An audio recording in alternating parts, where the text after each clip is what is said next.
សួស្តីអ្នកទាំងអស់គ្នាចូលមកដល់ថ្ងៃទី2ហើយសម្រាប់ដំណើរកម្សាន្តរបស់ខ្ញុំនៅថ្ងៃនេះគឺនៅកោះកត្រ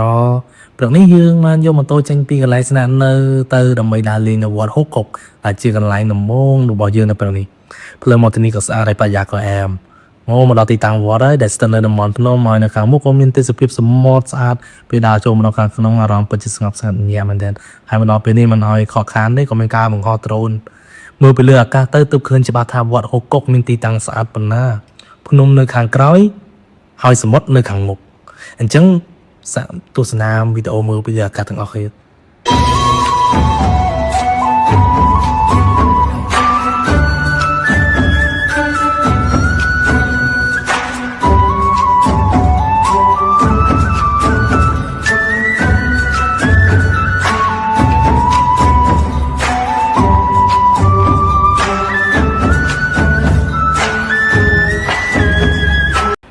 អញ្ចឹងយើងសូមចាក់ចេញពីវត្តហូកុកសិនកន្លែងនេះពិតជាស្ងប់ស្ងាត់ហើយខ្ញុំគិតថាបើសិនបើអ្នកមកលេងកោះត្រល់គួរតែឆ្លៀតមកលេងកន្លែងនេះឲ្យបានម្ដង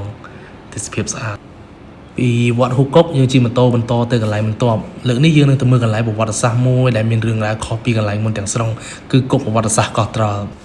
មុននឹងចូលទៅមើលតំបន់គុកយើងក៏ចូលទៅមើលសារមន្ទីរខាងក្នុងអគារជាមុនសិននៅទីនេះមានរូបភាពនិងវត្ថុតាំងបង្ហាញជាច្រើនដែលជួយឲ្យយើងស្គាល់ពីប្រវត្តិសាស្ត្រនិងអ្វីដែលបានកើតឡើង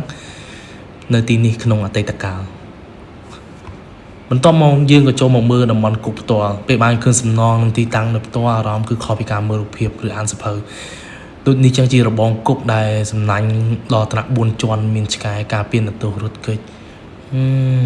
ចំណុចបន្ទាប់គឺជាកន្លែងដែលគេរៀបចំបង្ហាញទីតាំងអំពីការធ្វើទរណកម្មអ្នកទោស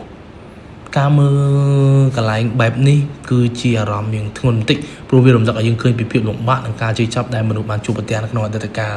នេះក៏ជាមូលហេតុដែលកន្លែងប្រវត្តិសាស្ត្របែបនេះត្រូវបានរក្សាទុកដើម្បីឲ្យមនុស្សជំនាន់ក្រោយបានសិក្សានិងចងចាំប្រវត្តិសាស្ត្រភាគច្រើនអ្នកទោសភាគច្រើនសិតតែអ្នកទោសនយោបាយឬក៏អ្នកទោសប្រឆាំងនឹងការបះបោរបដិវត្តជាដើម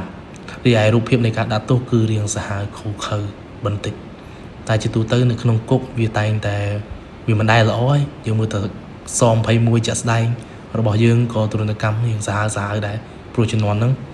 ការធ្វើទរណកម្មគឺមិនស្គិតពីសិទ្ធិមនុស្សប្រមាណនោះទេជាពិសេសនៅកោះត្រល់នេះគឺលេខ1របស់វៀតណាមហើយកន្លែងដែលយើងគួរចាប់អារម្មណ៍មួយទៀតគឺរូងក្រោមដីតាមការតាំងបង្ហាញនៅទីនេះរូងនេះត្រូវបានជីកដោយអ្នកទោសដើម្បីព្យាយាមរត់គេចចេញពីគុកមើលទៅតូចនិងជីកញៀតខ្លាំងដូច្នេះវាធ្វើឲ្យយើងមានអារម្មណ៍ថាពួកគេត្រូវការភាពក្លាហាននិងការតស៊ូបណ្ណាដើម្បីព្យាយាមរត់គេចតាមផ្លូវនេះចុងក្រោយពួកគេធ្វើបានសម្រេចមែនគឺរត់គេចអូខេបន្ទាប់មកយើងក៏បានជិះម៉ូតូបន្តទៅលេងឆ្នេរសមុទ្រ Camp យើងមិនបានលេងឆ្នេរយូរទេគ្រាន់តែឈប់បន្តិចដើម្បីថតទេសភាពនិងមហោដ្រូនពីលើអាកាសដើម្បីមើល view ឆ្នេរសមុទ្រគេវាស្អាតកម្រិតណាទឹកសមុទ្រទេសភាពពីលើអាកាសរៀងញាក់គួរសមដែរហ្នឹង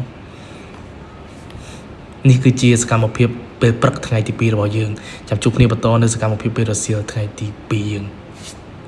សូមអរគុណ